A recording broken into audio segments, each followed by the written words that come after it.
We are going to talk about the best way to save your money in this video. We're gonna talk about different ways that you can save and the right ways that you should be saving so you don't get penalized by the IRS. We're gonna talk about what tax bracket you should be putting your money into so that it grows at the fastest rate. So stay tuned and let's dive right into it. Welcome back to the channel, everybody. It's me here, and if you haven't seen my previous videos, I love talking about personal finance, investing, credit cards, and anything to do with growing your wealth. The goal of these videos is to help educate young adults who maybe aren't interested in personal finance, but it's really important for them to know about these things.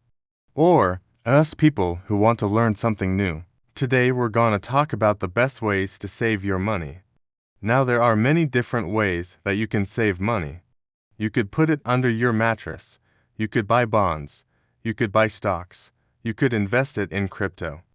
But today I'm gonna tell you the best way to save money in my opinion, and the best way that I save my own money. Now, if you watch any other personal finance videos, you'll see that they're always pushing one thing, and that's buying index funds or ETFs. They'll say buy XYY, just buy and hold and you'll make so much money. Well, those are great investment options, but you need to have all of your ducks in a row first before you're investing. So, even though it's really hard for me to not push investing, I am gonna be saying don't invest your money yet. Keep watching to see why. The first thing I want to tell you is to use a budgeting framework. I personally like to use the 50-30-20 rule. There are others out there such as the 70-20-10 rule or the 60-40 rule, but find one that works for you. If you don't know what these rules are, let's dive into them right now. So the 50-30-20 rule states that 50% of your budget goes to needs, 30 goes to wants, and 20 goes to savings and investments. So, when you're first starting out, I would actually recommend doing 70-15-15. 70% of your budget goes to needs, 15% goes to wants, and 15% goes to savings and investments. And when you get comfortable with having that 15% savings and investment amount, then increase that number to 20, and that's what the 50-30-20 rule is. If you want to go with the 70-20-10 rule instead, you could do that. That means 70% of your budget goes to needs, 20% goes to wants, and 10% goes to savings and investments. If you want to do 60-40, that's totally fine too. Needs, 60% of your budget. Wants, 40% of your budget. What I want you guys to do is take a piece of paper and write down your monthly expenses. Once you've done that, categorize them. So, you'll have your needs, your wants, and then add up each category. And then you're gonna look at your income and see where you stand. Are you spending more than you earn? Are you spending less than you earn? Because if you're spending more than you earn, you gotta cut some things out. I personally use the envelope method, and for my wants category, I'll physically put the money in envelopes. So, if I'm gonna be going out with friends, I'll put cash in an envelope. I'll label it dinner with friends, and when that money's gone, it's gone. I won't spend any more. For other categories, such as rent, mortgage, utilities, I don't have physical envelopes for those because they're bills and I pay them through AutoPay. But what I do, I look at my bills and I see how much I spend in total each month for my needs category. And then I use that number when I'm making my budget. When you're categorizing your expenses, you may see that there are some expenses that fall into both categories, and that's okay. I know mine do. For example, I buy groceries once a week. I go to the grocery store and I'll buy fruits, vegetables, proteins. I eat healthy. But sometimes I see things at the grocery store that I don't necessarily need, but I want and I buy them. So, if I were to go to the store and buy only the things that I absolutely needed, that would be a lower cost than if I went to the store and bought the extra things that I wanted. So the entire grocery category is actually a combination of my needs and my wants. So, when I'm categorizing my expenses, I try to guesstimate and put them into either the needs or the wants category. Once you've budgeted, you're gonna look at where you stand. Do you have extra money left over after paying for all of your needs and your wants? If yes, then congratulations, you can move on to the next step. If no, then you gotta cut some things out and you gotta start cutting things out until you have extra money left over. The second thing I want to tell you is to use the pay yourself first method. What this means is that when you get paid, you're gonna set aside money first before you do anything else. So, if you get paid on the 1st of every month, open a savings account and transfer money from your checking account to your savings account.